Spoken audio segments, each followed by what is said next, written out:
I'm Trish Toby with WARC reporting to you live from Westchester, New York, where there appears to be some sort of mutant menace on the loose.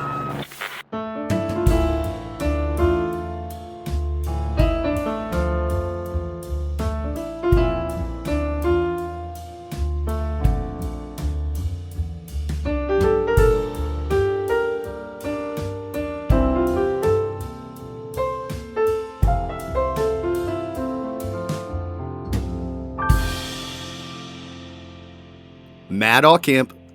Pat Reber. Welcome to Mutant Menace. Hey, thank you. I'm glad to be here. I took 2 buses and a train to get here, and you made me wait outside in the rain for 13 minutes. Yeah, well, I'm glad you made it. Thank you for being my guest. Good to have you on the pod. Wait, why is your assistant waving me? Is my segment done? Yeah, thank you so much for stopping in. Okay. What? Matt, I wanted to ask you, as I kicking us off here, what the fuck? What? Okay. So I'm sure there's going to be some delay here. It's probably a few weeks between recording and release. But today we announced that we are doing this podcast, that we're releasing it on all platforms, wherever you get your podcasts. Yeah. Do you think this is appropriate for public consumption? Do I think this podcast is appropriate for public consumption? Yeah. Should we be sharing our thoughts on this with other people? I don't see why not. What did you think we were doing here? Just hanging out, recording it for posterity. Oh, that's embarrassing. Because I thought I had said from like the very beginning. You went for a sip at the exact wrong moment, Patrick.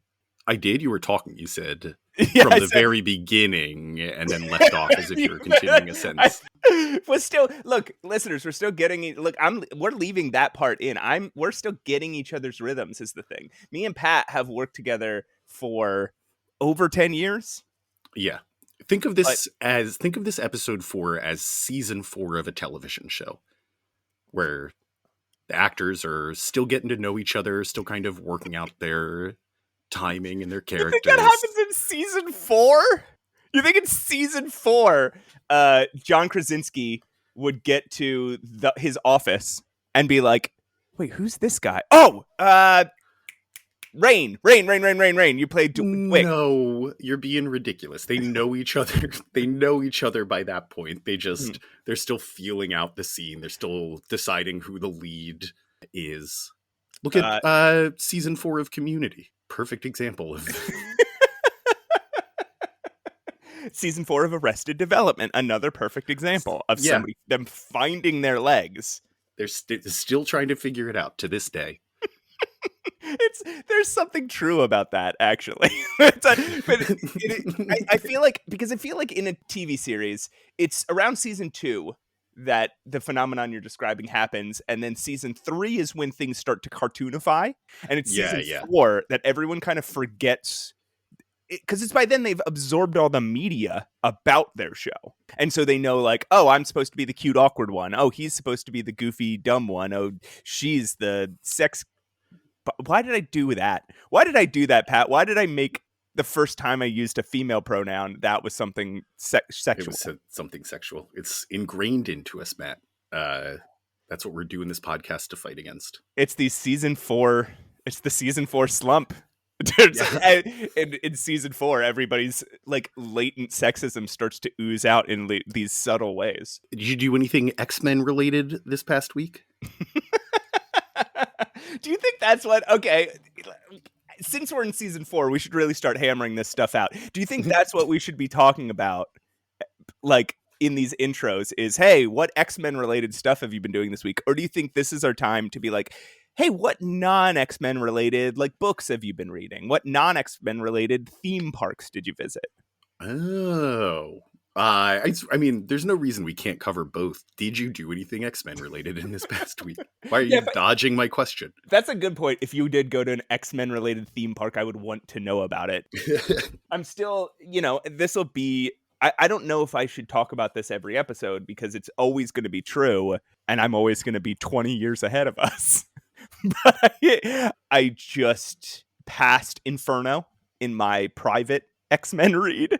Ooh. And I'm at the place where the X-Men, right before the 90s, I didn't quite realize this. There's this period of time where the X-Men break up. Like, everybody's either dead or left, temporarily or permanently. Yeah. And there's this moment, and I don't know if we'll talk about it in 3 years or whatever. I don't know if it's an editorial mandate or what, but all at the same time, the X-Men go through the Siege Perilous. Excalibur gets sucked into like a alternate dimensional time warp. X-Factor goes to space and gets involved in some sort of space war. The New Mutants go to Asgard and get involved in some sort of Asgard drama. It's every X team, for whatever reason, just is gone. And are they, but they're still running the titles.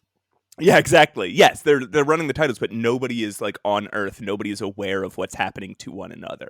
Everybody's just missing from the world or each other's lives. And there's not a minor plot. There's a major plot, but that is a minor motivation for a major plot point in X-Men. Is that all the people hanging out on Muir Island are like, everybody's gone. There's nobody here but us. Maybe we should do X-Men instead. Anyway, it's an interesting little era. How about you? Did you do anything X-Men related? No. Okay. But did you do anything cool non-X-Men related? Yeah, I did go to a wedding, a small elopement ceremony. A couple of friends very suddenly decided to get married, and it was beautiful. It was a beautiful ceremony. It was inside their South Philly row home. It was the most intimate wedding I've ever been to. I've been to a lot of weddings. I'm just sitting here trying to figure out what's funny about that. We don't have to be funny all the time. It just sounds pretty, sounds beautiful, sounds touching. Yeah. But what's like stupid about it? What was so stupid about that wedding that you just can't contain it? Nothing. It was beautiful. It's a celebration of love. Marriage rules. Yeah, we'll get there. I guess we'll figure it out by the end of the podcast. We'll both think on it. What was so fucking just mind-numbingly stupid and made you hate everything about it? And we'll get there by the end of the podcast, probably. Okay. They had a huge cake, which is not idiots. No. Jesus, it was roast them. Get them. It was delicious, buddy. But they still have half of like a 16-inch 3-layer sheet they're cake. just gonna be sitting in their house like, oh, what do we do with this half of a cake? You get them. Both very sharp dressers too. Both very handsome. Hey, Patrick. Yes. Can you tell me about issue 18 of the X-Men? Yes, I can, Matt. Issue 18 of the X-Men, If Iceman Should Fail. Release date January 4th, 1966. The cover shows it as the March 1966 issue. A fair story by Stan Lee. Adequate art by Jay Gavin, who we all know to be Werner Roth. Tolerable inking by Dick Ayers, and the world's greatest lettering by Artie Simek, Marvel's birthday boy of the month. Exciting stuff. Worth noting that there is no Jack Kirby layout here. Yeah, this is the first completely Kirby-less issue, huh? Yeah, we do get a Stan Lee recap here of where we left off at the end of our last episode in issue 17. One by one, the X-Men have been defeated by the most powerful, the most deadly foe of all. It's Magneto. They don't mention that it's Magneto in the recap, but we saw that in the last issue. Far above Earth, a balloon is drifting, climbing ever higher toward the distant substratosphere, bringing the X-Men ever closer to their doom. Can you imagine a little kid running into like their parents' room at that point, like, there's Mommy, Daddy, the comic book said a balloon is in the air. It's not very intimidating. We do open on an image of exactly that. The X-Men and Professor X floating in a metal ball attached to a balloon high above the Earth, all passed out. Meanwhile, Magneto is ripping the X-Mansion from the ground, but then puts it back, deciding instead to make it his own headquarters. Warren's parents show up at that moment, and Magneto welcomes them in and then hypnotizes them and encourages them to go off to bed. This is apparently something he can do with his magnetic powers. Bobby continues to lie unconscious in a hospital bed until the doctor blasts him with a new experimental sulfa ray, and he starts to recover. Xavier comes to in the gondola, and he starts struggling against what we find out are mental shackles attached to his head. He finally breaks free and is able to bring everyone back to consciousness. They start developing a plan to escape. Back at the mansion, Magneto assembles a machine and reveals his plan. He's going to feed the genetics of Warren's parents, since they are two people who biologically produced a mutant, into his machine and create an army of mutants. He's ahead of genetic science by, 40 years. Yeah, he is combining genetics just through a ray, too. Which we won't do until we do it to a sheep in like the late 90s, right? Well, that was a clone. This isn't cloning. He is extracting genetic data. So I guess... what way isn't that cloning? Because what they did with that sheep is they... Not to digress. Please digress. We have to talk about this sheep. We gotta talk about this sheep. Okay. Every podcast is talking about this sheep. We're not going to be left behind.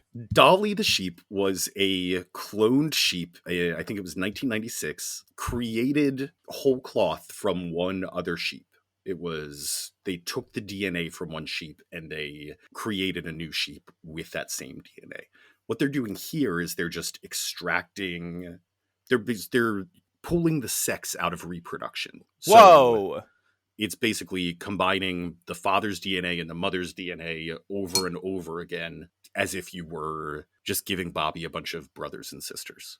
Okay. Warren. Giving Warren. Yes, it's Warren's parents. Professor X is able to probe Magneto's mind from low orbit, discovers he's kidnapped Warren's parents, and mentally contacts Bobby for help. Xavier then re-enters Magneto's mind to see how he escaped the Stranger, hoping for a clue on what he's up to. We get a flashback to Magneto and Toad trapped on a distant planet, alone with the Stranger and his strange collection of artifacts. These artifacts include a collection of otherworldly spaceships. Magneto is able to repair one and return to Earth on that spaceship, leaving Toad behind. Xavier lets us know back in the balloon in present day that he is preparing for the most difficult thought projection of his life. Bobby arrives at the mansion, manages to slow down Magneto's operation by icing up his machinery, but he isn't quick enough to defeat Magneto himself and gets cornered. Meanwhile, the X-Men are able to use Scott's I-beams to pop a small hole in the balloon and sink it to the Earth safely with Jean's telekinetic help.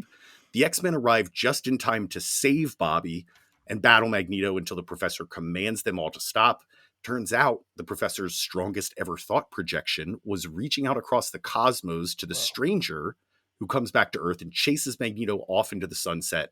They destroy Magneto's setup, and Warren's parents wake up none the wiser. Why was Professor X's ploy, like his plan to get them down from the gondola, didn't involve getting them down from the gondola? It involved scaring Magneto away. It seems like at any point he could have just gotten Scott to pop that little hole in the balloon, and he was just planning on like, what do we do when we get down there about Magneto? Also, like, he could have contacted the Human Torch again. I'd be like, Torch, we need you again. Come, come save us from this gondola. Now we have a rapport. Yeah. Do you think Jack Kirby on his way out was like, hands off the torch? Also, I think it's funny that, like, the issue ends not with the Stranger kidnapping Magneto again. It looks like it, based on the art, that's what's happening. But Scott says, Magneto's Magna car was nearby. He's gone. So what I guess happened off panel is that Magneto got in something called his Magna car and is fleeing the Stranger. And that's why we don't see him for... Dude, we don't see Magneto again for 40 issues. Ooh. Or 30 issues, sorry. Spoilers. Sorry. I got the number, also, even after correcting myself, I got the number wrong too, so I won't correct it a third time. All right, perfect. Now you'll never know. I want to see this Magna car. I do not believe it has been mentioned previously. I think this is the first, and it happens off screen. Yeah. We don't want to go too far down this rabbit hole, but Magneto can fly. He can levitate himself. Yeah. I guess And maybe to outrun the Stranger, who is like some all-powerful being. The Stranger is God, right? Oh. The Stranger is, they're not going to depict heaven and hell and God and Satan in these comics, but all-powerful created mutants and now wants to bring them back to understand them. I think just like God watching evolution unfold. It's interesting because I think I don't know when this happened, but at some point, Marvel decided that the Asgardians were not actual gods. They were aliens who Right. believed themselves gods and had the powers of gods. So I wonder if the Stranger does that somehow fit into your idea about the Stranger? Like, do all gods I of every religion are just aliens are who just are some. watching this planet and being weird about it? That's interesting because I know, like, later on in Marvel history, we do establish a god, sort of, and there's definitely a Satan and a hell that Well, people there's are like in and 7 out of. Satans. There's like Yeah, Mephisto, Dormammu, Satanish, Belasco, Beelzebub. Nastier, Beelzebub, Sim. Well, I guess Sim's just a lesser demon. Anyway, there's just so many Satans in the Marvel We don't need to get universe. too. Right now, I'm thinking Stan Lee, Werner Roth are alive in the 60s. We know they were, well, we know Stan Lee was living the life. I wouldn't be surprised if they're just like, okay, we're creating God. We can't say God. Let's, or I guess it was Jack Kirby at the time, who's even more likely to say, this is God, but I'm not going Yeah, to call him God outright. Jack Kirby was on drugs. Like, Jack Kirby was clearly doing hallucinogens. He What a was life. he was into that world, right? Do we know that for certain? Like, besides the fact that it's obvious, like, is there accounts of him doing acid and stuff? No, but I will just assume that's true moving forward. We can look into it after this if we want to, but Okay. forever moving forward. I do want to mention, speaking of stating untruths, I just talk. I talk a lot, and it's not always right. So it is worth correcting myself. The definition, after I looked it up, of a gondola does include an enclosed compartment being transported by balloon or airship. So it's specifically And the definition of sulfa drug is a liquid or gas, it seems, that you put into a gun and shoot into an ice boy's arm and makes him magically better no matter what's wrong with him. that was a laser. Matt, let me so sulfa, I did a little research as well. I'm actually allergic to it. That's you can't like steal my bank account information with that, right? It's basically a pre-penicillin Yeah. antibiotic. It was Correct. invented in the 30s before, I think it seems like it gained popularity around the time that they were just discovering penicillin. But it's also an alternative if you happen to be allergic to penicillin. It was a miracle drug in World War II. There was a point in the 30s where it actually poisoned a bunch of people, giving the FDA the authority it has today. It led to creating some standards around drug production. I tried to find relevance. I have no idea why they referenced it twice so far, and then a few times moving forward as like this hip new experimental treatment. The only thing I can think of is that they've managed to get it into a laser gun. I mean, yeah, it seems unlikely that what Iceman was suffering from was just some sort of bacterial infection, right? He was suffering from internal damage from like an explosion going off, right? No, Well, he was he was burnt by fire. Yeah. He got too hot. He is made of ice. Warm and damp could lead to like Okay. mold, maybe. Right. It could happen. We don't know. Much like this doctor, we just don't know what his biological makeup is. Isn't it so funny that when Magneto was escaping from the Stranger, had a full rocket, had absolutely room and motive to bring Toad along with him? I was just like, I hate this fucking guy, and kicked him off the ladder and left him on an alien planet. I have really, through these first 20 issues, he's had 4 appearances, 5 maybe. Yeah. I've grown to love this guy. He's trying his best. He's getting mixed up with the wrong people because he's just kind of stupid. Yeah. I think he's, I don't want to say pure, but I think that he, and I know this doesn't come true for a very long time, but he's capable of bigger things. Right. I mean, I think before he becomes like a sweetheart, he becomes like crazy, like super evil, right? In Yeah. the, I guess, 90s. But I think Oh, he, I am assuming that my attachment to every character that we've met so far that I've enjoyed is gonna disappoint me at some point. I don't know that he appears much in X-Men comics again for for a really long time. Yeah, I mean he's still on that planet.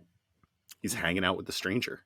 Right. And he appears as part of he's just like a background Brotherhood villain, mostly in comics that aren't X-Men, like when the Brotherhood appear in other like Marvel 2-in-1 or Avengers or something. But I Oh, okay. think I think he's like I might be wrong about this, and I guess we'll find out, but I think he just isn't a part of the Brotherhood of Evil Mutants for basically the entirety of Claremont's run, and he's just missing. We think of him as a essential part of the Brotherhood of Evil Mutants. I don't know how he got to get that way in our imaginations, because he's just not.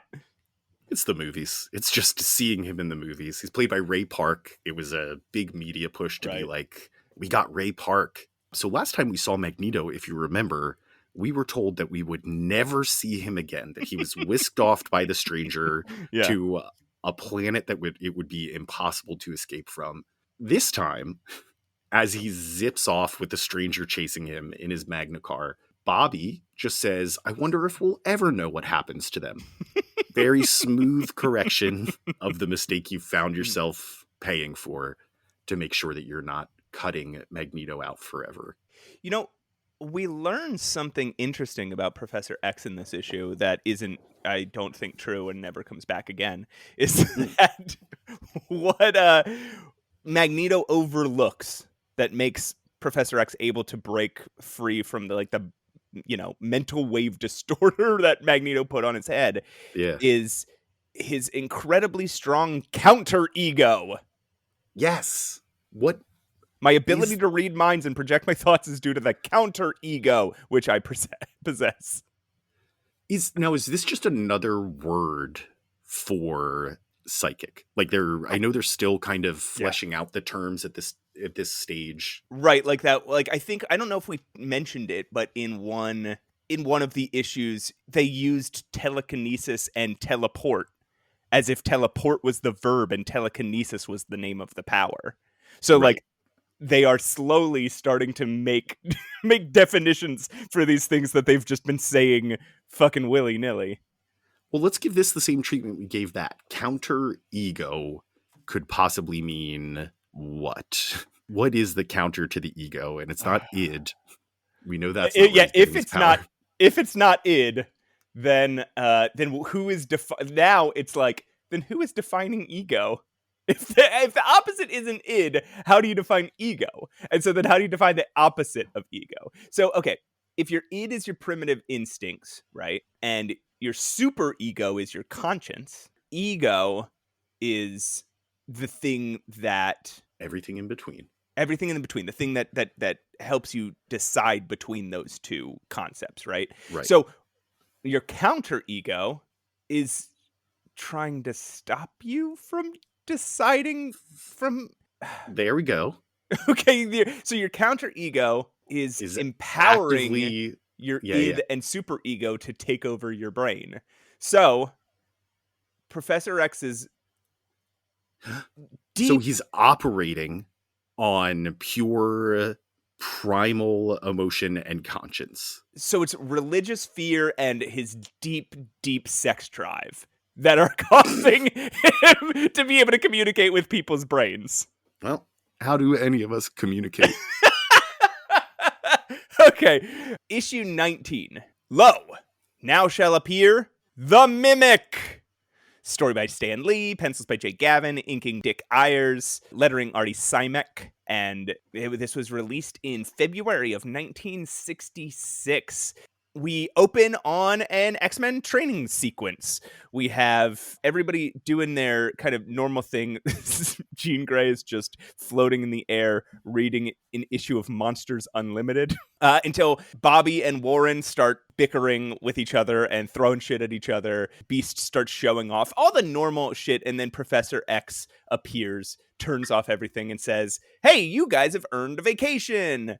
Everybody's stoked as hell, except for Cyclops. He is upset because he's not going to be vacationing with Jean, and Warren is taking her out, even though they invite him. Beast and Iceman head to meet Iceman's somewhat girlfriend, Zelda, at the library. And Beast gets into, immediately gets into an argument with the librarian, who turns out to be his blind date, Vera. And so it's an awkward rom-com start to the date. And then as they walk out, it turns out Vera's ex-boyfriend or something, some guy who wants to date Vera. Yeah, and specifically somebody that has asked her out and she said no. And is just walking around full of rage about it. His name is Calvin Rankin, and he shows up and just gets angry that she's on a date and starts trying to fight Hank. Surprising everybody, he starts leaping around in the air just like the Beast. And even though this is happening, Beast is like, well, I can't reveal my power, so he lets himself get beaten up. And then Calvin throws an ice ball at Iceman. That makes some nearby construction workers think, oh shit, this guy's a mutant, we hate those dudes, and charges him, and Calvin runs up a building and runs off into the night. So at that point, he has a bit of sort of an emotional breakdown and starts hitting the floor as he tells us that his powers fade every time that he's not near the person he's mimicking. Apparently, this is a guy who can mimic other people's powers, and he's going to use this to track down the X-Men. Coincidentally, at that moment, he bumps into Jean Grey, copies her telekinesis power, and thinks, okay, all I have to do is follow this woman, and she'll lead me back to all the rest of the X-Men, and I can take all their powers. So we cut to the next day. I guess he follows her for an entire day. Because all the X-Men are back in the X-Mansion, and Calvin Rankin shows up at the door. He tells them that he wants to join the X-Men, but secretly he just wants to be close to them to absorb their powers. We don't really know why, but that's what he wants to do. They, in turn, don't trust him, but they're going to pretend as if they do to gauge the extent of his powers. Got to keep up the ruse. So he goes upstairs, changes into his weird mimic outfit, and he comes downstairs and he's like, all right, I got all your powers, you idiots. I'm going to fight you. And they all fight. He begins to lose when he grabs Jean and takes off. Professor X warns Cyclops not to stop him because they can follow him and find out something. Unclear. So the mimic brings Jean to a deserted mine and tells her his origin story, which was when he was a kid. His dad was a scientist and was working on dangerous experiments. While his dad was outside of the lab, Calvin went in and fucked with his beakers. They exploded, and he gained secret powers. He learned that if he was near anybody, he could do what they did. So if he's near a boxer, he could box. If he was near a baseball player, he could play baseball really well. He eventually reveals this to his dad, who tells him that he's going to continue doing experiments to help Cal's powers become permanent. So they're in this mine working away when a mob of people who have noticed Cal's powers charge the lab, and his dad sets off some explosives to keep them out of the lab, which blows up all the chemicals, killing his dad and burying all the experiments under some rubble. So what the mimic wants to do is gain all the X-Men's powers so he can get back to this lab and give himself these powers permanently so they don't fade. So the X-Men arrive, and Calvin does just that. He gets to the secret lab. The X-Men chase him, fight him, He grabs Professor X, which apparently is go-to move when he's losing a fight. He kidnaps somebody and runs to his dad's machine. And Professor X says, like, everybody stay back. Calvin hits the button to transform him into like a permanent powerhouse, but instead has the opposite effect and he collapses to the floor. Professor X says that he knew because of his mental powers that this is what would happen, that his dad secretly was trying to take his powers away. He didn't want his son to be superpowered anymore. So, as the X-Men do, they wipe his memory and let him go. The end. Oh, boy. That ending is such a letdown. I think this is a really tight, fun, and creative issue all the way through until suddenly the machine that's supposed to give him the powers to defeat the X-Men actually takes away his powers. Come on, man. I don't want to be... I don't know. I don't want to be that guy, but how is Mimic able to handle the I-beams? This is Scott's greatest torture. Calvin absorbs them, and he's wearing regular sunglasses. Well, there's a lot about Scott's power that has not been revealed yet. Okay. I don't know. Maybe we should talk about it. I'll sit my ass down and listen. Well, maybe we should talk about it here. First of all, it hasn't been established that it's ruby quartz that contains Cyclops' I-beams, right? It has been established that he has special lenses in his sunglasses and in his visor. They just haven't said what the material is yet. Is what you're saying. Okay. I thought it was just that Scott wore sunglasses. Like, I thought they didn't really have an explanation yet. But the other thing is that Cyclops has, I don't know if you knew this, Cyclops has brain damage. That's the only reason he can't control his I-beams. Oh, that I didn't know. I know we've made some vague references to it, but I just kind of nodded along like I knew what you were talking about. I mean, we'll get to it probably eventually, but yeah, Cyclops should be able to control his I-beams like that. That would have been his natural power, but he can't because of a head injury. So interesting. You say this is a creative issue. I think that's an interesting point because at this point, it seems like this is just what every super team has to deal with, is one being that can copy all their powers and can, working as a team, overcome the simple existence of their powers. So in 1960, the Justice League of America met Amazo, who could copy all the Justice League's powers. Right. Thank you for clarifying. 1963, the Fantastic Four met the Super Skrull, who could copy all the Fantastic Four's powers. In 1964, the Legion of Superheroes met Duplicate Boy, who could copy all the Legion's powers. And in just 4 months from this issue, the Avengers will meet the Super Adaptoid, who can copy all the Avengers' powers. So, like, this will continue forever, right? Like, there will eventually be Gideon and Rogue and Sync and Black Alice and whatnot. But okay, maybe it's an unoriginal villain. I love his look. He came prepared to the X Mansion. I absolutely love that he asks for the toilet, walks in there just to change into this costume that he got ready in order to fight the X-Men. Like, it's adapted for the wings. It's adapted for the I-beams. I think orange and red is a good color palette for a superhero costume. Yeah, it's a good color palette for a supervillain costume. Yeah. Did you know, so Marvel Girl, I mentioned this briefly, and I don't know how interesting this is, but Marvel Girl is reading a book called Monsters Unlimited. Yes, I did see that. And I looked it up. It is a Marvel title around that time. It is a title that was published elsewhere that Marvel had recently purchased and was either reprinting or printing new issues of. I couldn't quite figure that out. But this was like, I think, the Wolfman issue. You can buy it online for $50. Wow. Monsters Unlimited 6.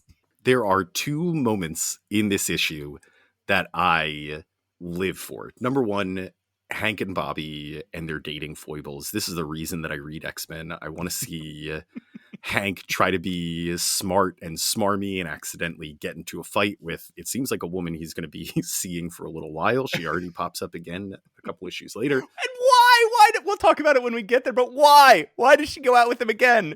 Well, I mean, who else is going to go out with that guy? The other moment is after they all struggle with Mimic. I think it's the first time they fight him in the mansion.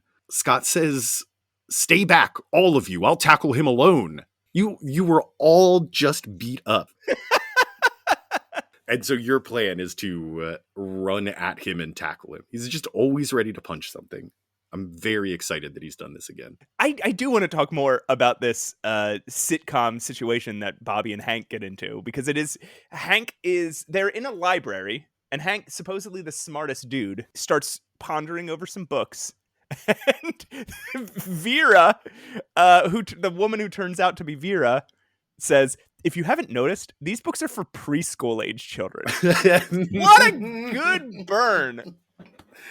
And then they start arguing, and then it turns out, oh, this is his date. It is. I mean, he's looking at preschool books, and his yeah, why is he doing that? His retort is, "Books are for everyone," which is not good. Right. He gets his ass handed to him in this argument. I also think it's interesting. We're seeing more and more people hate mutants, right? Like, that is a growing trend in the book. Yeah, these construction workers see Mimic before he's just as Calvin, but using powers, and say, "Oh my God, there's a mutant, and he's beating up on these teenagers," the teenagers who are actually two of the X-Men. And so they go after him. And he's not a mutant. That is very specifically brought up here. This is not a mutant. That's true, which I think is retconned. But at this point, yeah, Mimic is not a mutant. He gets doused by chemicals. And that's where he gets his... it's interesting that they're still doing this, though. And they'll do this a couple times in the near future. Stan Lee came up with mutants so that he wouldn't have to make weird origin stories for his heroes and villains anymore. And somehow he just keeps doing it. And they're the same origin stories as every other hero and villain. Oh, some chemicals got knocked on to me. Oh, somebody at the Science Academy was mean to me, so I made an evil robot suit. Like, everybody, it's the same origins over and over. You made mutants specifically for this purpose. It seems like they're overcorrecting from having only mutant villains in so many issues. But they're not quite comfortable yet with throwing other villains at the X-Men. Like, just other in-universe villains. I'm having trouble understanding anybody's motivations. The Dad's supposed to be a super smart scientist. When a mob is coming to attack them, he blows up his own cave and kills himself. So how could he not see that coming? I hate to bicker with you here, Matt, but they do specifically mention that he underestimated the power of the explosives he was using. Okay, next motive question. Yeah, sure. Why did Professor X want to follow Mimic back to his base? Right? Cyclops says, "One blast of my ray." And Professor X is like, "No, don't do that." And then later says, "I had to let him escape so he could lead us to his destination." Why? Is it that...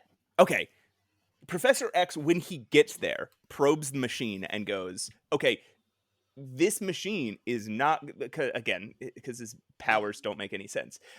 This machine is not going to increase Calvin's powers. It's going to take away Calvin's powers.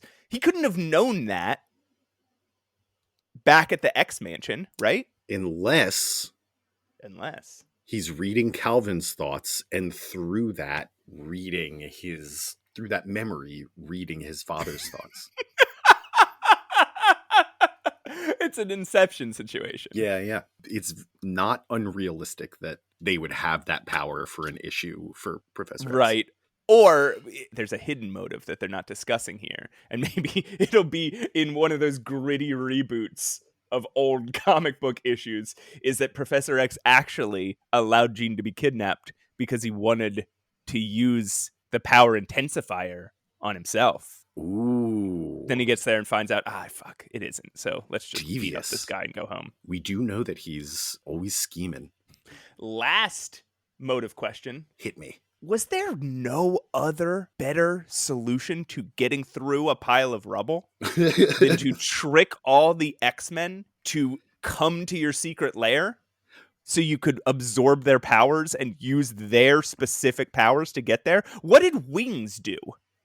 Or ice? What did those things do to help him get to where he needed to go? Yeah, he really just needed the lasers, right? Yeah, he really only uses Cyclops' eye beams. He could have just kidnapped Cyclops. Anyway. Yeah. Okay, you're right. Calvin is this all was these a guys stupid issue, and I was wrong to say it otherwise. Are so stupid. This is the stupidest issue of X-Men anyone's ever read. We do return. Now it's actually kind of fun. All right.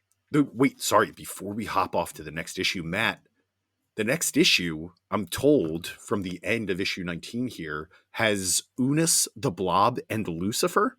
That is all true. Okay. First of all, Unus has promised to never again try to be an evil mutant. Yeah, seems unlikely. The Blob walked off saying that he was done with all this mutant X-Men business. Yeah, you're right. So it seems unlikely. Lucifer walked away unharmed, but with his ego extremely damaged. You're right. So it seems unlikely. Yeah. So that probably something else is going to happen next issue. Why don't you tell us what? Well, let me tell you about issue 20. I, Lucifer. It already doesn't seem to bode well for your prediction. Expertly edited by Stan Lee, skillfully scripted by Roy Thomas, pointed out here as another Mighty Marvel bullpen surprise. Yeah, the first Roy Thomas issue. Yeah. He's going to write the X-Men now for like 24 issues. It's insane to me that, and I know there are some theories that fly around about this, but that Kirby and Lee left 2 issues apart. Like Kirby left and then Stan Lee was like, nah, I'm sticking around. And he wrote 2 more issues. Yeah, I do think that's interesting. I also think it's interesting that he has Roy Thomas take over for him, which he's done on so many different titles. He did it on Spider-Man, even though Roy Thomas was only there for like a couple issues. He did it on the Avengers. I'm sure he did it on others. They're not popping into my head right now, but Roy Thomas seems to be like, he's like, if I can't write it, this guy's got it. Give it to Roy. Anyway, this was also perfectly penciled by Jay Gavin, also known as Werner Roth. Ideally inked by Dick Ayers, laxly lettered by Artie Simek. Release date March 3rd, 1966. Cover May 1966. Okay. This is a very exciting opening. We open on a full-page panel of 2 large men in X-Men costumes, smoking cigs and robbing a bank. The crowd recognizes their uniforms, but doesn't recognize the men inside them. The cops try to stop them by shooting them, but have no luck. One can't be moved, and the other seems to be covered in an invisible force field. They walk off with one very large bag of cash. You can tell it's a bag of cash because it has a big dollar sign on the front of it.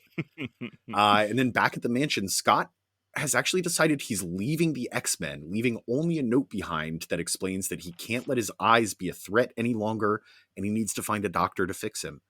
The remaining X-Men are in the, what would you call this? The study, the library, the lounge? Let's name this room. They're in it a lot. Okay. I like the idea of the study. Because it's got the TV and it's got all their books. Yeah. I was thinking the same thing. And it's where Iceman eats his ice cream. He hasn't eaten ice cream in a while, which is pissing me off. I know. We staked our reputations on that ice cream. Yes, we hooked our sails to the Iceman loving ice cream. And the remaining X-Men are hanging out in the lounge, the study, sorry. They hear a news report of the X-Men robbing a bank and spring into action because they know that can't be right. Professor X senses there is someone larger behind this, but can't get past a mental screen that's been set up by their mysterious ringleader. We cut to an immediate reveal. It's Lucifer. He's been watching the situation and has been planting mental urges in Unus and Blob to have them meet by challenging each other to a wrestling match, discover each other's powers, chat about it, and eventually create a plan to take down the X-Men.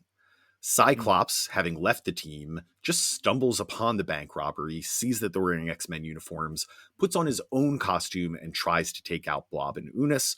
But those two refuse to drop the pretense that they're X-Men, convincing the crowd that Scott's every move is actually working in their favor. So the mob turns on Cyclops. We get a really fun panel where he is running away.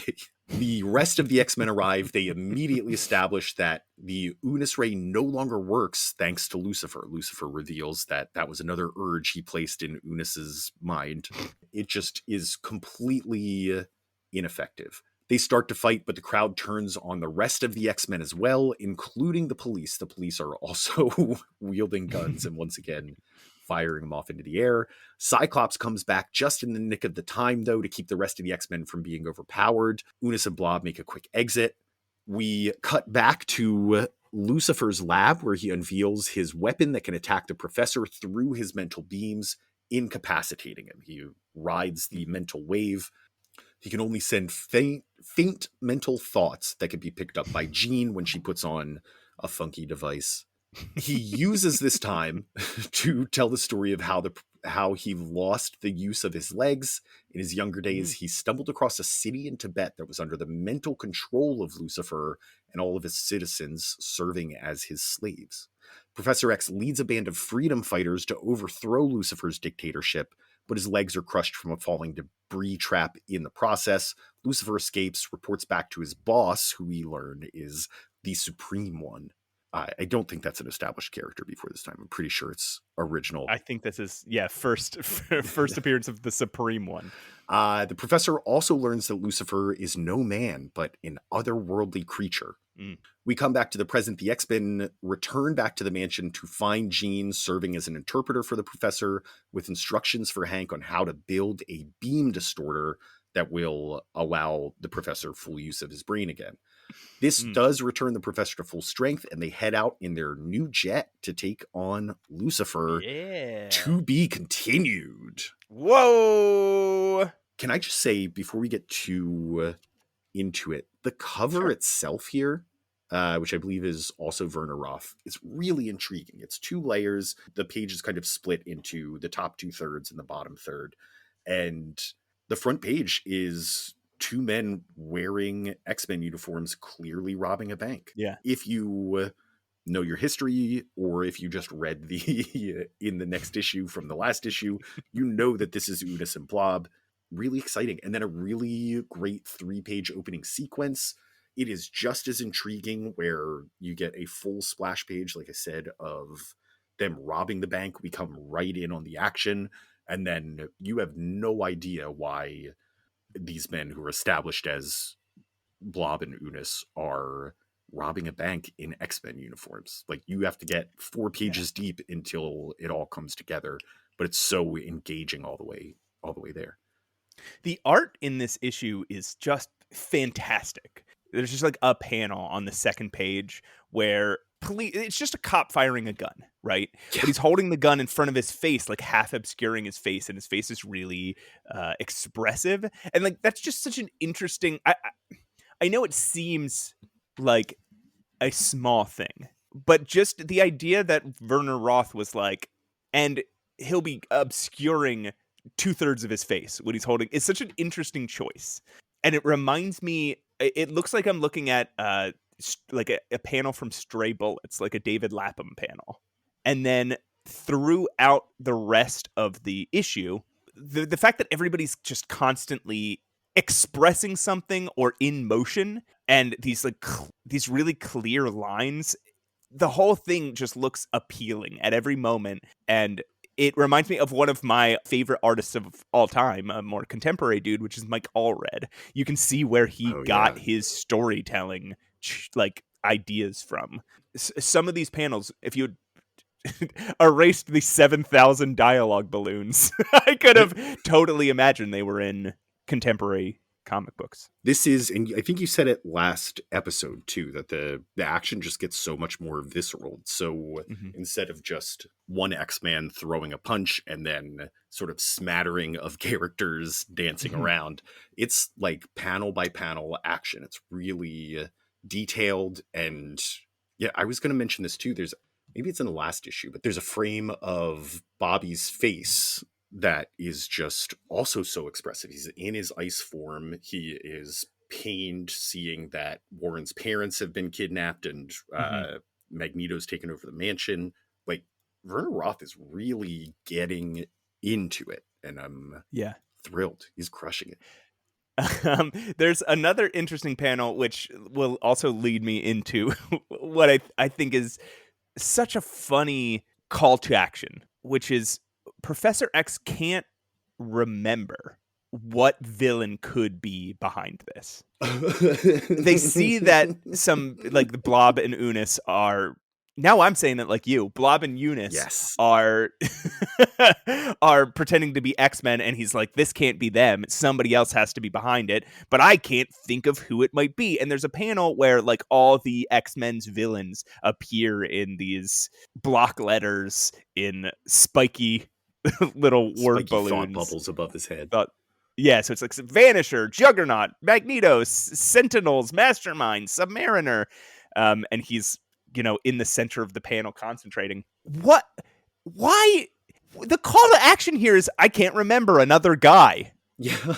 There must be another guy, and I can't remember him. He has to use a memory enhancer. He just forgot a dude, is all. You don't need to be so dramatic, Professor X. Like, X-Men, I have forgotten where I put my car keys. This must be the work of some nefarious villain. I must use my car key remembrance location remembrance ray that I just invented on my powerful mutant brain. No, you just forgot where your car keys were, dude. It's okay. Sometimes we forget things. I hate to keep going back to last issue, but there is a moment at the beginning of the Mimic issue where Professor X says he's not registering on Cerebro, so there's no way he's a mutant. And that turns out to be true. He wasn't a mutant. But the very issue before, there is a panel where Magneto makes a point of smashing Cerebro to bits. Right. This issue, Cerebro is being repaired so they can figure out what's going on. Like, they take the time to repair Cerebro. It's the same deal of him. He tested out a brand new piece of technology and said, oh, I'm getting a major alarm. This must be the most powerful mutant we've ever met. Or it's not setting off Cerebro because Cerebro is broken, but I'm still going to draw these conclusions. He's sort of an arrogant jerk, right? And I'm not the first person to call him that. Whoa. But he's kind of earned it at this point, right? After this issue, he walked into a small nation being held hostage, rallied their freedom fighters to overtake it, being held psychically hostage. He rallied them to break the psychic hold on themselves, overtake the palace, run Lucifer out of this town. And then even then, he made sure all the freedom fighters were free. And then he said, I'm going to go back and confront this guy. And he ends up losing there. But he had his chance to escape, and he decided to go back and try to take care of things. Like, this guy's done some shit. He's not just some born rich silver spoon asshole commanding a bunch of teens around. He's got credentials. They'll do some stuff with that later, and I always love that, is like when we get these flashbacks to Professor X's like adventurer days. He's just like a bald, kind of boring Indiana Jones. Yeah. who has psychic powers. Hey, Pat, I'm wondering why in your recap you didn't mention that Lucifer's energy cannon is just a big giant metal dick. Oh, is that what you see when you look at it? There's no way to see anything else. It would be impossible to look at this and not think, oh, dick. No. It telescopes out of a silo, and for a moment we are looking at a very clear penis. Yeah, it was definitely not accidental, right? Like, yeah, it might have been accidental, like in the Freudian sense. No, because what the Marvel bullpen was like. We've heard stories of what the Marvel bullpen was like.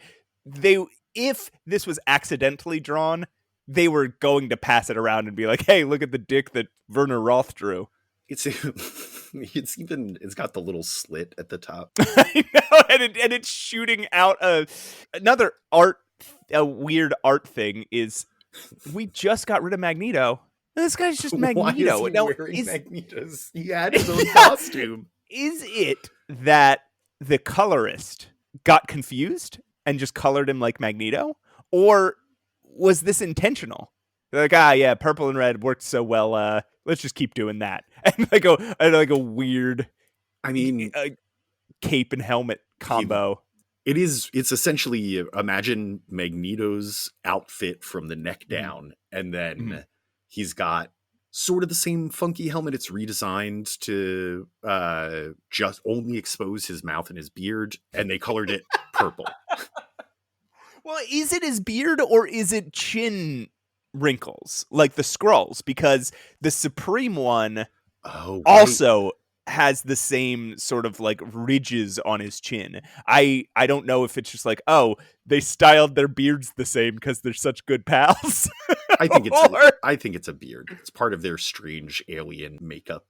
Right. Every alien has a beard. But I bet a lot of people at this time thought the Skrulls just had beards. Yeah, I wonder if, like, when you look at Thanos, was Thanos's strange chin originally just supposed to be a beard?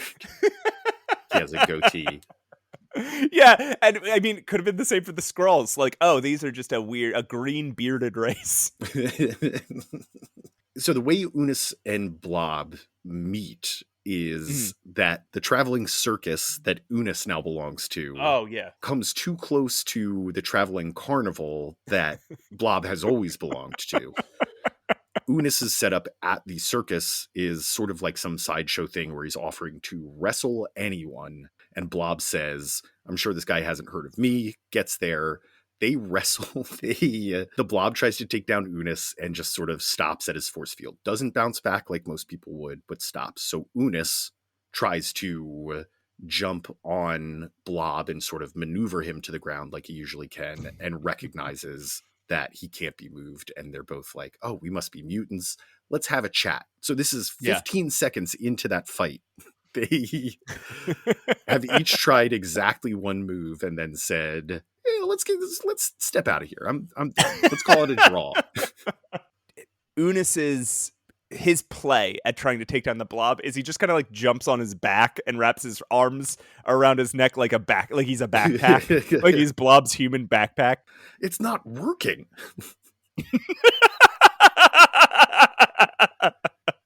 Hey, what the hell are Lucifer's powers?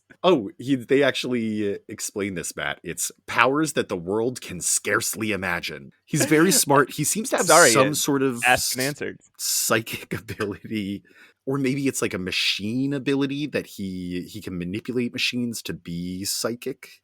I think that's what it is. He can manipulate machines to be psychic, which is pretty cool.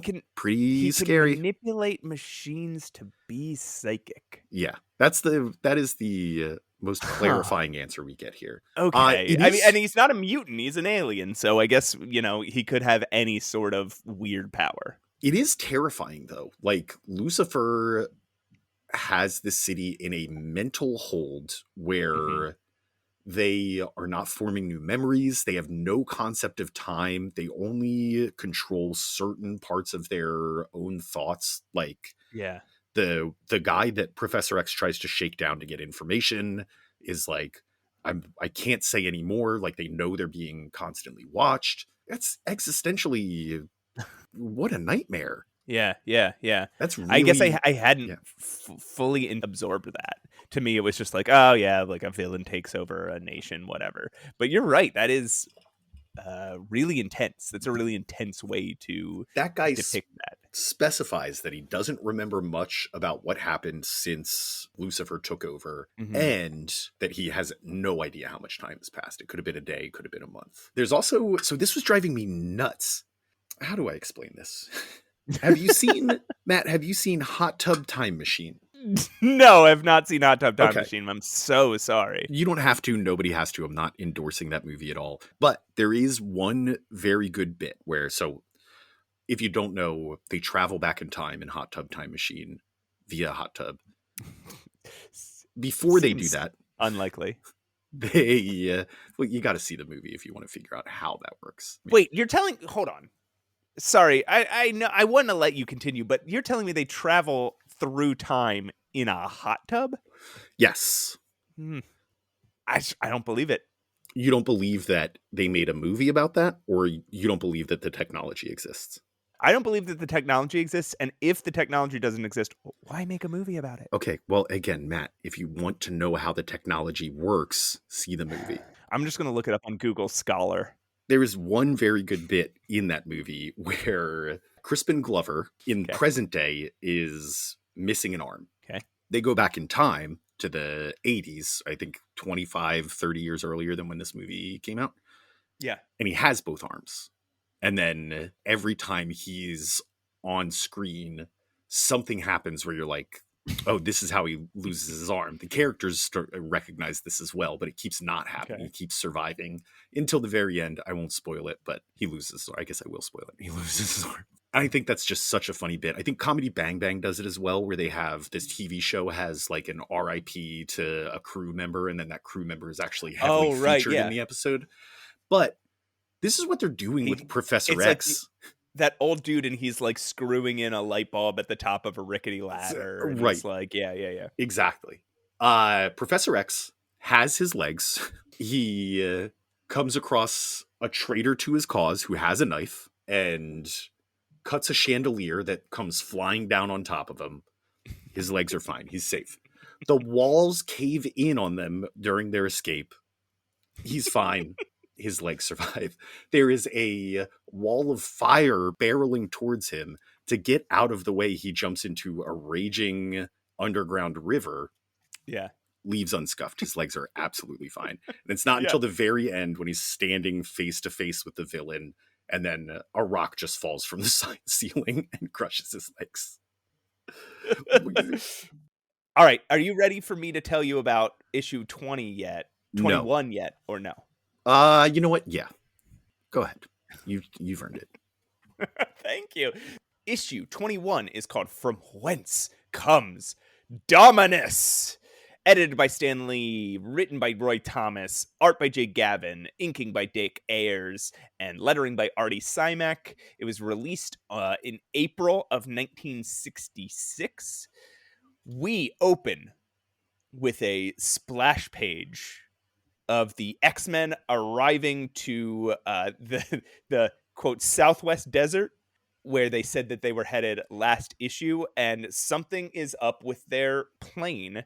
They get caught in some sort of force field, and in front of them, they see a giant shaft appear that descends into a butt in the desert at incredible speed, and then as they get closer, the butt releases noxious gases because of the shaft. It's a shaft of light.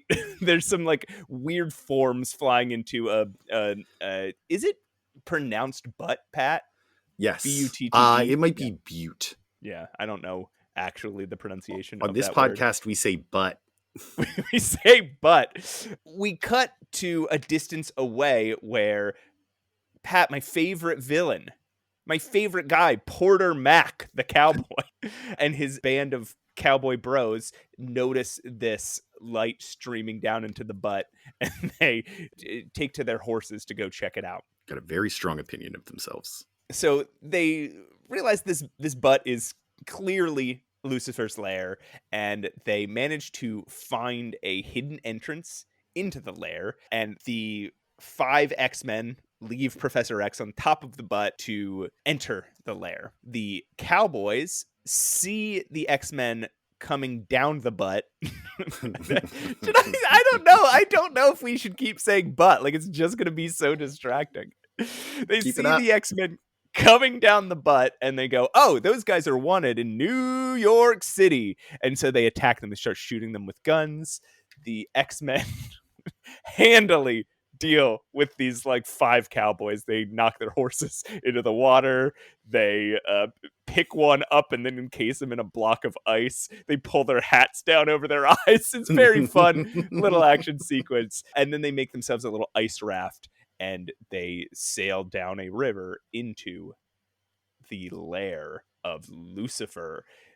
Everybody's favorite adventuring device appears, a whirlpool which sucks the X-Men in, depositing them into another glass cage. Meanwhile, Professor X, who's so busy monitoring the X-Men, doesn't realize that two robots are sneaking up behind him. They put a metal band over him and take him into Lucifer's lair. Lucifer reveals to us that he is from an alien race that has been taking over many different planets, and Earth is just the most recent of them. And the Dominus machine, a big machine run by these robots, has helped him take over and enslave all these other planets. The X-Men escape their glass prison with Jean's telekinesis, able to reach just a release switch that they find.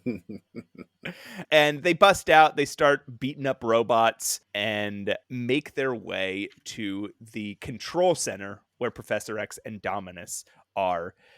As they enter, Professor X tells them not to destroy Dominus, but the X-Men debate amongst themselves whether that's really Professor X or like a fake psychic message. Why they didn't think that about Mimic, I have no idea. Like when Professor X mentally told them, don't chase the Mimic, they knew Mimic had Professor X's powers. They're learning that. Okay, yeah, you're right. Maybe they had a off-panel meeting about it. I love their hovercraft. They have a little hovercraft that pops out of the jet, and it's bright red, and they all fit on it, and it hovers them down to the ground so they don't have to land the jet. And Warren makes a comment about how cool it is. And Hank and Bobby have a little conversation with them amongst themselves about how materialistic Warren is. Also, Warren, you can fly, dude. You are the last person that should think this hovercraft is something novel. So the X-Men are in the control center and they start fighting and evading robots. Angel and Beast now convince themselves that the mental message was fake, but Scott knows it was true and stops them from destroying Dominus. The Supreme One at this moment video calls in, Skypes in to yell at his minion Lucifer and tell him that, with the robots gone, there's no way they can conquer Earth. So he uses a big vacuum and sucks Dominus and Lucifer up into it, into a universe where neither time nor space exist. I don't know how that would possibly be. But anyway, yeah, then they escape. The X-Men escape on their cute little hovercraft. That's right. Yeah, I love these fucking cowboys, man. There's just some cowboys, some goofballs. I think initially they're very brave, right? A beam of light is coming out of the sky and going directly. Shaft of light. A shaft of light is coming out of the sky directly into this butt. And they say, we got to check that out. Not, what the fuck is that? Yeah, get the hell out of here. Yeah. Classic cowboys coming across aliens. I think this is how it would play out in real life. Yeah, well, you think, hold on, let's back up. Okay, so you think if in real life cowboys came across aliens, they would chase the aliens on horses, and then it would turn out to be actually a bunch of mutants. If they're real cowboys, yeah. Okay, all right.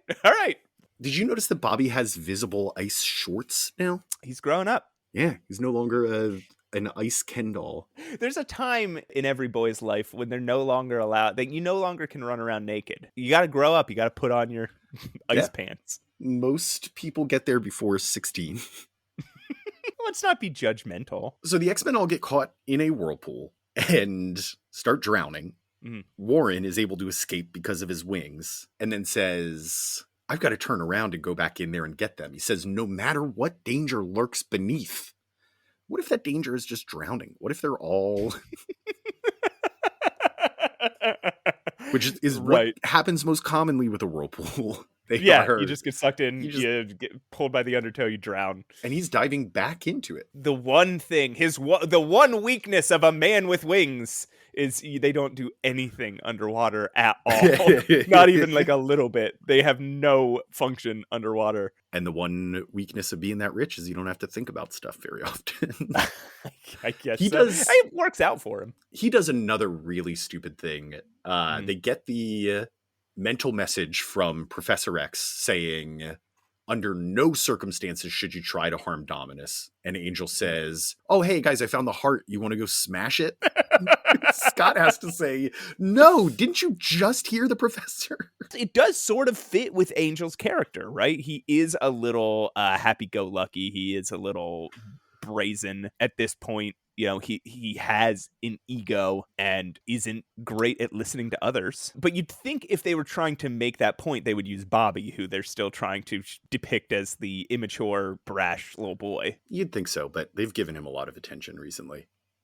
They argue about whether that telepathic message was real, like, a lot. A lot. And the professor has no time for that now to tell them that it was actually him. This is this fucking thing about Professor X, right? Every problem is caused by him not telling people anything. Like, the X-Men had to fight the Avengers because he wouldn't tell anybody. Why? They had to stop them from going after, I guess that was Lucifer too. Like, yeah, there was no time for that now. I know, right? He lets Mimic escape and he won't tell them why. He tells them not to destroy Dominus. He won't tell them. He doesn't tell anybody anything, even though he can speak in your head. He can put a thought into your brain. It could happen instantly. You could just know why.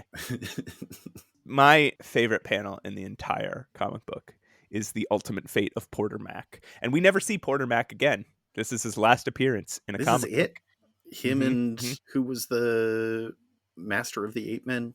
Magor the Killer. Magor, your favorite. Yeah, Magor, Porter Mack. If I were to write a Marvel comic, it would be a team up between Magor, Porter Mack. Versus who?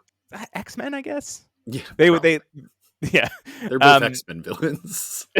Right. I mean, if I was Chris Claremont, right, like they would have been sucked into some weird other dimension and then spit out as cyborgs who were focused on revenge. But outstanding. I'm not, so they'd just be guys. What if they fight Kazar and his saber-toothed tiger? Put Porter Mack into the Savage Land. Start shooting dinosaurs. There is a storyline like somewhere in the 200s of Uncanny X-Men where timelines start merging and the X-Men fight cowboys again. How cool would it have been if he had pulled Porter Mack for that? That would have been great. I can't believe. Yeah. Do they name all those cowboys? I think they name one of them. But it's just so funny that this character appears with a full name and a posse and this display of bravery and clear character, and he exits all of Marvel Comics trapped in a big ice cube strapped to a horse. The tragic tale of Porter Mack. He thought he was ready for these New York boys. It's still just so striking that Lucifer is just Magneto. He is 80% Magneto. Yeah. Also, he's Satan, right? It's just Satan, and he's from hell. The otherworldly dimension that he comes from is hell. I mean, again, there's just so many devils in the Marvel universe. One other very funny panel. Okay. Lucifer is being banished to a nameless dimension where neither time nor space exist. Mm-hmm. And as he's being whisked away, he says, "Help me, X-Men, help me." Well, but unfortunately, now he's being ejaculated from the butt, so they can't do anything about it. All right, that's enough. That you went too far. I disagree. I didn't go far enough. Let's move on to issue 22. Divided, we fall. Editor Emeritus Stan Lee, script by Roy Thomas, art by Jay Gavin, a.k.a. Werner Roth, inking by Dick Ayers, lettering by Artie Simek, and Colosso by Irving Forbush Robotics, Inc. Huh? Release date May 3rd, 1966, my birthday? Whoa. The month and day, not the year. Cover date, July 1966. Yeah, you're only 24. Fun fact, issue 21 was actually released on my dad's birthday. Wow. Yeah. Listeners can really learn a lot about my parents. And and all your your passwords my on medical every allergies. Yeah. They know your medical allergies. They'll learn your pet's name, your parents' birthdays. This is the first, second, and third security question for my bank account. I should mention at the end of issue 21, we get next issue, Count Nefaria. Nuff said. Oh. We're in the Nuff said era. I don't think that's enough said, because I don't I know think who you need Count Nefaria is. Yeah, I think you need to say a little more than that, to be honest. So let's recap this issue that they're talking about. We open once again on an X training session. They're in the danger room. It has a new robot called Colosso that the professor designed himself to level up their training. The X-Men struggle at first, but work together to defeat it. Once their training is over, the professor announces that he is once again letting them take a vacation, 2 weeks this time, since the last one was interrupted by all the Lucifer business. Scott once again begins to mope away, but this time Jean invites him to join her and Warren for dinner. The professor privately reveals his anger over his disability and then just doesn't return in the issue. That's it for him. Cut to Supervillain Lair, where Nefaria reveals he is reviving. Sorry, Nefaria, if you don't know, is an early Silver Age villain of Iron Man's. Anyway, we see him. Yeah, it's not that long ago. They treat it like he's some. We'll talk about it, but they treat it like he is some ancient comic book character. Yeah. I mean, definitely not. We're talking about the same age of comics here. Yeah. We cut to his lair, where Count Nefaria reveals he is reviving the Magia crime syndicate as its head, and he has assembled 5 supervillains to help him. He wants the X-Men to join him as allies to guarantee his victory, assuming they'll be on board because of how much society hates them. But back in New York, Hank and Bobby meet up with their dates, and Scott, Jean, and Warren enjoy dinner at a fancy restaurant. As Scott heads back to his hotel, though, he sees Marvel Girl flying through Central Park. He goes to check it out. Meanwhile, the rest of the X-Men are just hearing reports of X-Men flying in Central Park and or seeing duplicates of the X-Men flying around. They all decide independently to investigate and are each accosted by a different early Silver Age villain. Jean is foiled by Plant Man's chloroform gas gun. Warren is bested by Scarecrow's crows capturing him in a net. Hank is mesmerized by the porcupine's hypnotic disc. And then the eel and the unicorn team up to zap Bobby and Scott, respectively. Back at the supervillain lair, we get a ton of exposition. Nefaria knows that he's leading a shaky coalition of supervillains, but their mistrust of each other will keep them from banding together and turning on him.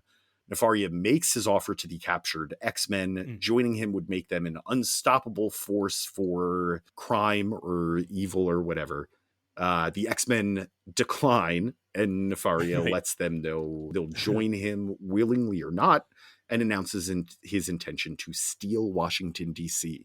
To be continued. Why do these guys keep wanting to steal cities? How do you even steal a city? Unbelievable. I do love that Bobby and Hank are just a couple of New York boys. Old-fashioned, mid-60s Greenwich Village hipsters. And they're just so excited to head back to the city. I'm confused about something, and we are gonna have to dig into this. Count Nefaria. This issue says that we haven't seen him since, what was it, Tales of Suspense? Like 68, I think. Let's look that up right now. Tales of Suspense 68. Okay. This was an issue from 1959 with Iron Man and Captain America. The Marvel Wiki confirms that Count Nefaria is the antagonist. Having returned from Ireland, Happy Hogan assumes to work at Stark Industries, and Tony Stark gets a letter from his cousin Morgan asking for help. What Tony doesn't realize is that his cousin Morgan is under the employ of Count Nefaria. So he just shows up on a on like a projection screen, right? Both Wikipedia and the Marvel Wiki for Count Nefaria both say that Count Nefaria's first appearance is in Avengers number 13. December 1964. Which is like a year and a half before this. Correct. And we can clearly see on the cover of Avengers 1964, like this is uncontroversial. It says the castle of Count Nefaria, and there's a picture of Count Nefaria on the cover. So when Stan Lee says it's about time he's been out of circulation since Suspense 68, that's wrong.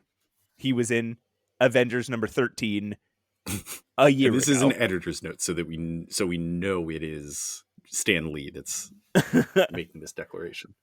And it seems that nobody but this text box seems to think that Count Nefaria actually appeared. Nobody considers that his first appearance, right? Apparently. So what is going on with Count Nefaria? Why this? So why is this? It seems to me, and we were just talking about this, but it seems to me like, number one, they wanted a reason to bring back some villains. Number two, they're still overcorrecting for having too many mutant villains and want to finally try to get the X-Men their own rogues gallery. But why pretend that it's like, oh, the villains from yester-year? I mean, like, okay, here's let me run down the list real quick. Unicorn, an Iron Man villain from 1964, Tales of Suspense. Scarecrow, an Iron Man villain from 1963 in Tales of Suspense. Eel, a Human Torch villain from 1963, Strange Tales. Plant Man, a Human Torch villain, 1963, Strange Tales. Porcupine, an Ant-Man and the Wasp villain from 1963, Tales to Astonish. These aren't yesteryear's villains. They are literally last year's villains. I mean, that is a yesteryear. Okay. You're right. I love yeah. that he is employing all these strange and colorful supervillains, and then also the Maggia crime syndicate, essentially the mafia. And their part in this, I mean, they're very much just thugs that he has to boss around. But Scarecrow, who is not the Batman Scarecrow, he is a man who controls a flock of crows.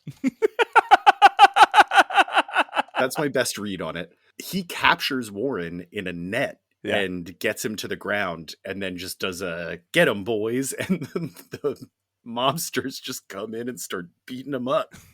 Like, it's such a complex and artistic supervillain takedown, followed by just a beating while he's on the ground. Also, like, Plant Man has like a gun that controls plants, but his gun also just shoots chloroform gas. It seems like you don't need chloroform gas if you can control plants. I was really intrigued by the idea of a chloroform gas gun. Right. Where you're just shooting gas at people for them to knock them out.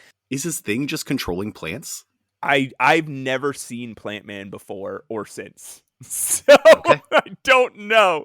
I don't know any of these villains. Like, I don't know. I know some of them have like a life beyond this. I think all of them continue to exist in the Marvel universe, and some are more popular than others. But I've never encountered any of them. Porcupine just reappeared on She-Hulk, the She-Hulk television show. Porcupine is the most ridiculous of any of them. Absolutely bizarre. I love this guy. He is just covered in spines. I guess they're quills. They just look like hay. It looks like he's covered. It looks like he is disguised as a haystack. He looks like he's a coyote trying to sneak into a chicken coop in a Looney Tunes cartoon, and he plops himself down when somebody looks his direction. There are so many iterations of his uniform, and none of them really nail it. None of them are reminiscent of a porcupine. I fucking love the eel, though. The eel looks great. The eel looks like a Mike Allred character. He looks so good. He's got electric powers, and also he's adapted to water. The two things about eels. Yeah. So Scarecrow, like you said, seems to just control crows or something. This guy was created 20-some years after the Batman villain. Oh, really? Yeah. I would have sworn up and down that this is somebody that just predates the Batman villain. Number one, maybe the only reason being that how do you get Batman away with it? Scarecrow, that makes sense. That's thematic to the character. A scarecrow wouldn't control crows. And yeah, you make a very good point too. How do you get away with that 20 years later?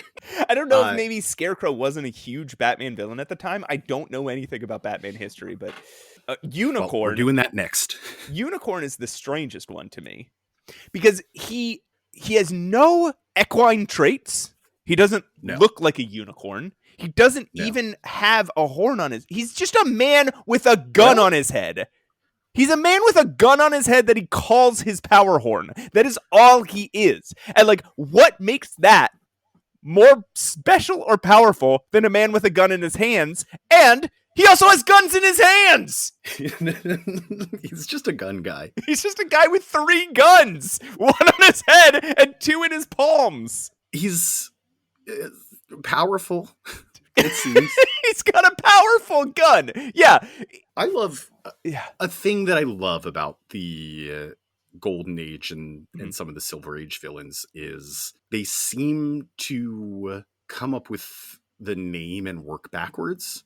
Okay, yeah. And this guy did not do that. Like, the eel was like, all right, I'm going to be the eel. I have to get both electric powers and be able to swim really well. The porcupine was like, all right, I got to cover myself in some sort of shit that is going to stab people. But this guy puts a gun on his head and it's like, I am a super villain. Oh, fuck. What do I call myself? Gunhead? No. Forehead man? No. Rhino? Right. Oh, shit. Somebody's already done that. God, okay. A unicorn? Is there a supervillain named the Unicorn? Of course there's not. There's also some really good burns that people have in this issue. At one point, I think it's when the Unicorn comes out, Cyclops says, "This must be homecoming week for obscure villains. We've never heard of you either." He's right. Later, when they're trapped in their cells, Beast is yelling at Count Nefaria, and he goes, "I've got a bulletin for you. You're not well." I've got a bulletin for you. That's so good.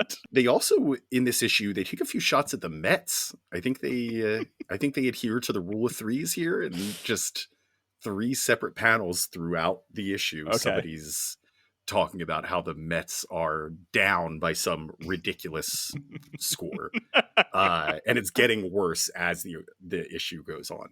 So I took a moment to look. So it's 1966. The 1966 Mets were not good. Okay. But if this came out in June, we have to assume they were starting before opening day, which is usually early April. Mm-hmm. So they are most likely referring to the 1965 New York Mets, who were terrible. Oh my God. Now, I'm asleep. I am a Philadelphia Phillies fan. Mm-hmm. I'm trying to remain as objective as possible. This is a stinky Mets team. This is the team that picked up Yogi Berra.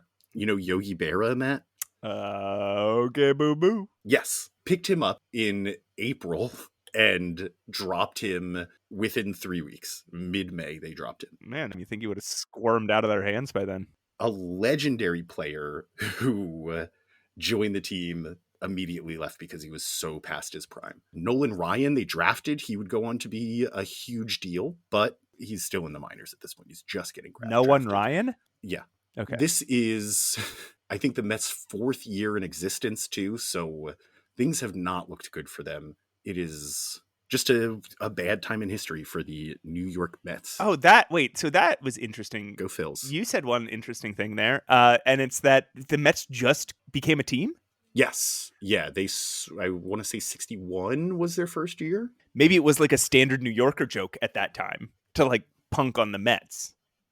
Yeah, this is, you might not know this, Matt. It's pretty common as a sports fan to do exactly that. Well, yeah, I mean, maybe it was more common than just like, Yankees fans diss on the Mets. Maybe everyone was dissing on the Mets because they were just some new team that everyone was like, who the fuck are these guys? Yeah, and they were terrible. Mm-hmm. They went... Like, why do they even exist? What is with these guys? You're going to drop your jaw. They went 50 and 112. A 309 winning percentage. Yeah. Mm-hmm. They were 29 and 52 at home. Yeah. That all makes sense. I know what all that means, and it all makes sense to me, and I really appreciate your... Sorry. Okay, one more note on this. The boys, Bobby and Hank, are out on a date with Vera and Zelda before they realize that they have to leave because there's some sort of X trouble going on. Okay. They are off to, after a movie, go grab chips and a soda with their dates. This is the mid-60s in Manhattan. You are left to your own devices. You have a hotel room, it looks like, to yourself with these girls, and you are going out for chips and a soda. I still don't understand. Why did Vera agree to go out with Hank again? She doesn't like him.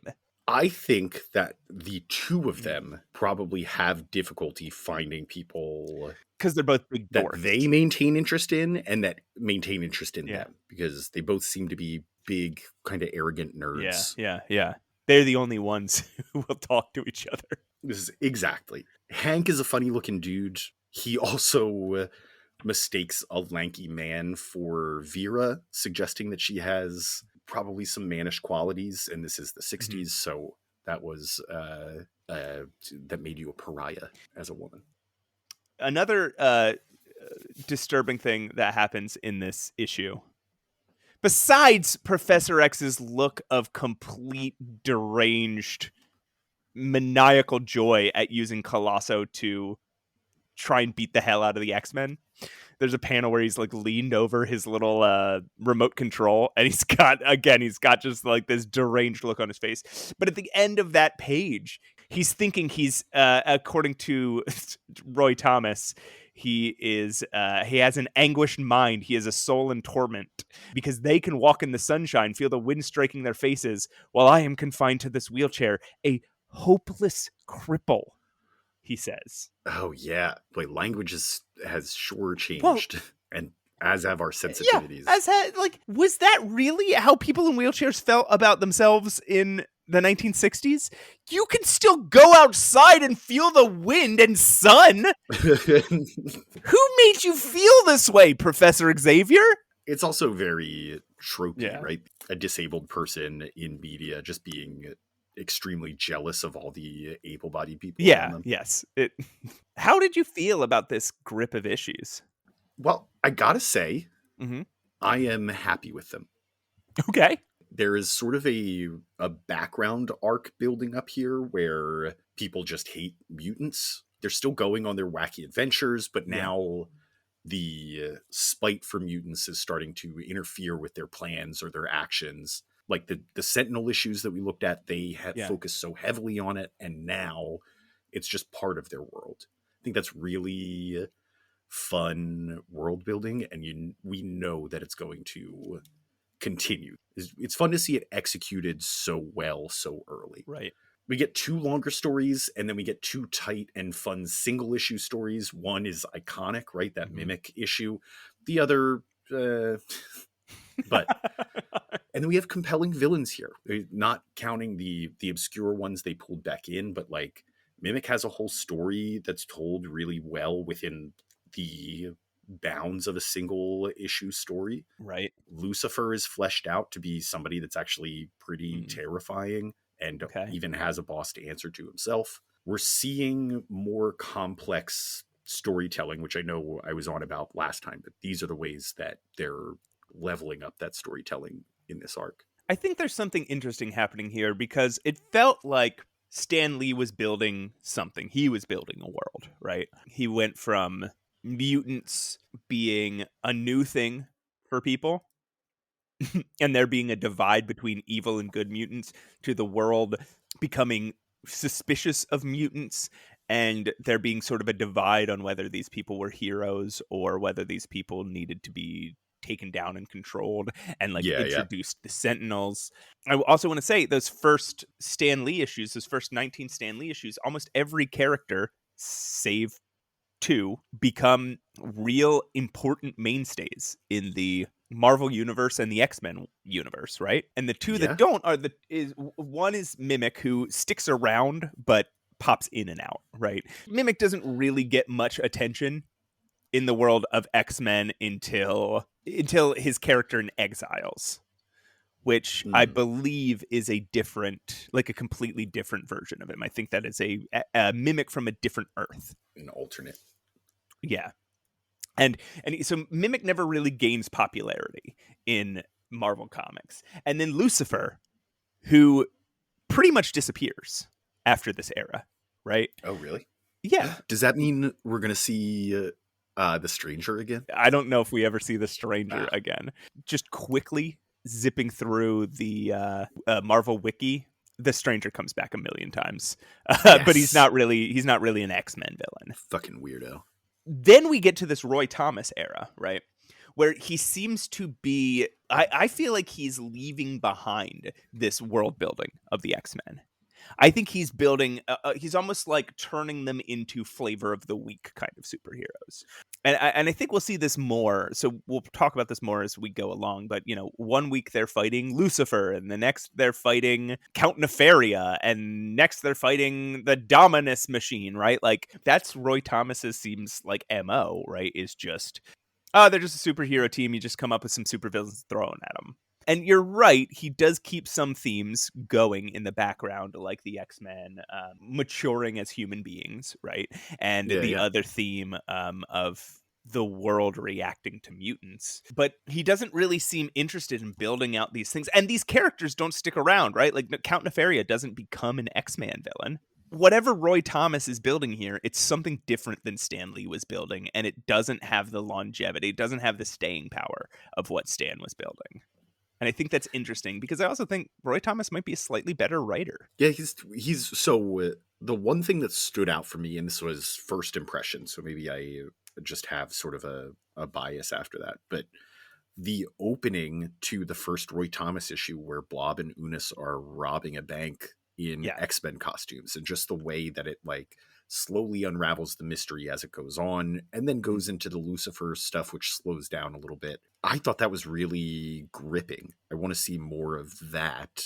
And as silly as the Count Nefaria issue was, it does the same thing. It takes a long time to sort of build up a mystery that you finally unravel. And then, maybe by the end of the issue or the end of the next issue, that guy's gone and we'll never see him again. But the X-Men themselves are growing, and Roy Thomas is finding new ways to put them into situations.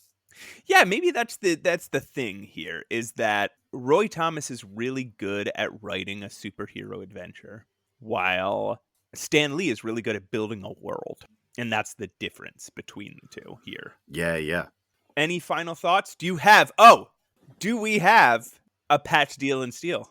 Matt, I get a wild steals and deals. Okay. This one's a two-parter. I'm going to start with the first part, which is the less outrageous one, but still somewhat outrageous. Shop by mail, live seahorses, $1 each. Not sea monkeys, which I first thought this was. Okay. Seahorses with free seashells. Order a live seahorse shipped to you from Florida for only $1 each, or send $2 for a mated pair. Order 2 mated pairs for only $2.98. Fascinating hobby for young and old. Keep them in an ordinary bowl or jar. Unusual, intriguing, hours of fun. In the species, father seahorse gives birth to the live babies. All seahorse orders receive free, beautiful imported Shells of the World collection to decorate bowl. Order your seahorses today. Free food and instructions included. Live delivery guaranteed. Huh. So those live seahorses are $1, $2 for mated pair, $2.98 for 2 mated pairs. Okay. Right now, we're looking at about a 1 to 10. The US dollar right now in 2025 is actually pretty unstable. So it goes up and down from episode to episode, but we're looking at about 10 cents to the dollar in 1966. For $18.95, you can have a darling pet monkey. This squirrel monkey makes an adorable pet and companion. Show it affection and enjoy its company. Almost human with its warm eyes. Your family will love it. These young monkeys grow about 12 inches high, eat same food as you do, even likes lollipops. Simple to take care of and train. Free cage, free leather collar and leash, free monkey toy, and instructions included. Live delivery guaranteed. Wow. And this is from a company named Animal Farm. So definitely post George Orwell's Animal Farm, but I guess it's a distinctly different business. So there's a Mental Floss article by Jake Rosen, called "When Comic Books Sold Live Monkeys," and it is about a man named Jeff Tuttle who bought one of these monkeys from one of these ads. And hid it from his parents, went out and picked up the monkey. The monkey attacked him immediately. Yeah, that's what they do. Came in a little cardboard box, probably the size of a shoebox, except it was higher. Had a little chicken wire screen window in there. There was a cutout. All you could see, if you looked in there, was his face. He opened the box and it attacked him immediately. Got taken to the emergency room. My God. However, His parents allowed him to keep the monkey. And they lived happily ever after? Died at 5 years old. Oh. How long does a monkey live? How long does a squirrel monkey live? I think like 20 years. Eats the same food as you do, even likes lollipops, is... Oh my God. So depressing. This is 60 years ago at this point, so I think I'm entitled to laugh here and there. Lollipops? You're giving these things lollipops to figure out what they like? Oh, and boy. Then the other line, so keep in mind, these are aimed at boys age 8 to 14 in the 60s. And they tell these young boys, your family will love it. Okay, so Tim Tate in 2014 told NPR about a time that he bought one of these monkeys from these very ads. He went out without his parents knowing it, obviously, and opened it while his mother's bridge club was getting underway. It jumped around, threw feces at everyone, bit his aunt's breast, and then fled the scene only to be found dead months later in a nearby forest. Oh, just insane. The ad includes a photograph of a monkey sitting on this person's hand. And I was debating a few different Pat's steals and deals, but then I saw this. It is really insane that was true. That was like, you could actually pay this $18.95. And how much is that in today's money? Under $200. Yeah, you could save for a week and get a monkey delivered to you by mail. Oh my God. Do you know how much a fucking purebred dog costs? Compared to $200 in today's money? And you shouldn't buy purebred dogs, but we don't need to. They're thousands of dollars.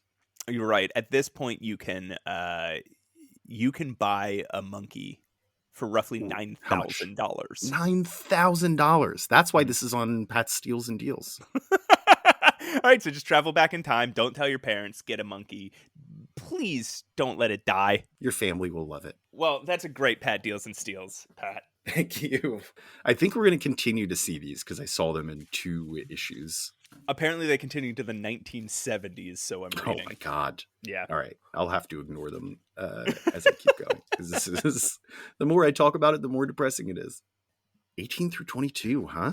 Yeah, wow, we're getting there. We're moving along. Are we doing, hang on, I'm doing my most powerful mental projection ever. Okay. Next episode we'll be covering 23 through 27. That is correct. Woo. And it looks like, I think what we're going to see is another just parade of Roy Thomas weird supervillains. So can't wait. Everybody look forward to that. As Pat alluded to earlier, we recorded some of these in advance, so we have just now put up all our stuff. You can email us at mutantmenacepod@gmail.com. You can find us on YouTube by searching Mutant Menace Podcast. You can find us on all podcast platforms. You can find us on Instagram at Mutant Menace Pod. And make sure you review us. Make sure you tell your friends. Make sure you share on social media. We're still just trying to get off the ground here. So anything you can do to share will be appreciated. We'll be putting on our YouTube channel, if you want to go there and subscribe, we'll be putting some video clips here and there up. And every podcast audio will be up on YouTube and Spotify and everywhere else. So, thanks to Krills Wilson for our intro music and Juliet Selly for playing the part of Trish Tilby. Pat, as we say every single week, be patient, pussycat. The best is yet to come. And remember, inside the shaft, moving at incredible speed, some kind of massive shape streaking down towards that butt.